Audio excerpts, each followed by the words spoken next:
ये कहानी है भूतिया मंदिर की रात के बारे में। वह एक डरावनी रात थी जब गहरे अंधेरे ने धरती को अपने आंचल में लपेट लिया था। एक छोटे से गांव में एक भूतिया मंदिर था जिसका नाम सुनते ही गांव के लोग डर जाया करते थे। लोग कहते थे कि उस मंदिर में रात के समय भूत प्रेत रहते हैं और उनकी भयंकर आवाज़ें सुनाई देती हैं। वहाँ के लोग रात के समय उस मंदिर के पास जाने से बचते थे। लेकिन एक रात उसी गांव का एक साहसी युवक जिसका नाम आर्यन था अपने दोस्तों के साथ उस भूतिया मंदिर में रात बिताने का फैसला किया। क्योंकि वो लेडी डीडीएच का भूतों को नहीं मानता था। उसका कहना था कि ये सब बस एक वहम है।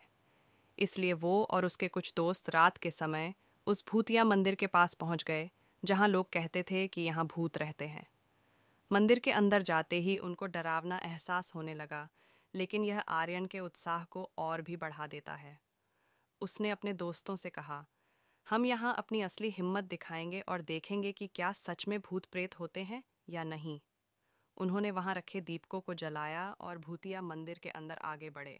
एक दूसरे कमरे में उन्होंने एक भूतिया रोमांचक किताब मिली। आर्यन ने उसे लेकर अपने दोस्तों को दिखाया और वे सभी बैठकर उसे पढ़ने लगे। धीरे धीरे रात बीत रही थी और उनका डर भी कम हो रहा था। लेकिन तभी एक अजीब आवाज सुनाई दी। कौन है? आर्यन ने ऊंचे आवाज में पूछा। कुछ ही क्षणों बाद उन्हें किसी की दरवाजे की ओर दौड़ने की आवाज सुनाई दी। वे लोग डर रहे थे, लेकिन वे अपने आप को साहसी बनाने की कोशिश कर रहे थे। तभी एक डरावना भूत उनके सामने आया।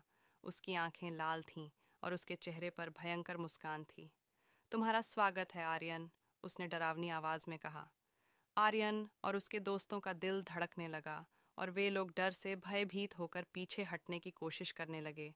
लेकिन तभी उस भूत ने उनसे कहा, अरे डरो नहीं। मुझे माफ करना आर्यन, मुझे तुम्हें डराने का इरादा नहीं था। मुझे बहुत दिनों से मनुष्यों से मिलना था और मैं यह चाहता था कि कोई इस मंदिर में आए। आर्यन और उसके दोस्तों का डर थोड़ा कम हुआ और वे लोग उस भूत के साथ बातचीत करने लगे। वह एक पुरानी कहानी सुनाने लगा जिसमें उसने बताया कि कैसे कुछ लोगों ने उसे इस मंदिर के अंदर ही मार डाला था। तब से उसकी आत्मा उस मंदिर के अंदर ही भटकती रहती है। कोई इस रहस्य को जानता भी नहीं था, इसलिए उसे आज तक मुक्ति नहीं मिल पाई है। वे रात भर उस भूत के साथ बातें करते रहे और समय के साथ उनका डर भी खत्म हो गया। वे समझ गए कि सब भूत प्रेत बस लोगों को परेशान ही नहीं करते, बल्कि कुछ अपनी मुक्ति के लिए लोगों से मदद भी मांगते हैं। सुबह होते ही वे लोग मंदिर से बाहर निकल आए और उस भूत की मुक्त कराने का उपाय किया और वे सभी लोग बहुत खुश थे। उनके लिए यह अनुभव सचमुच यादगार था।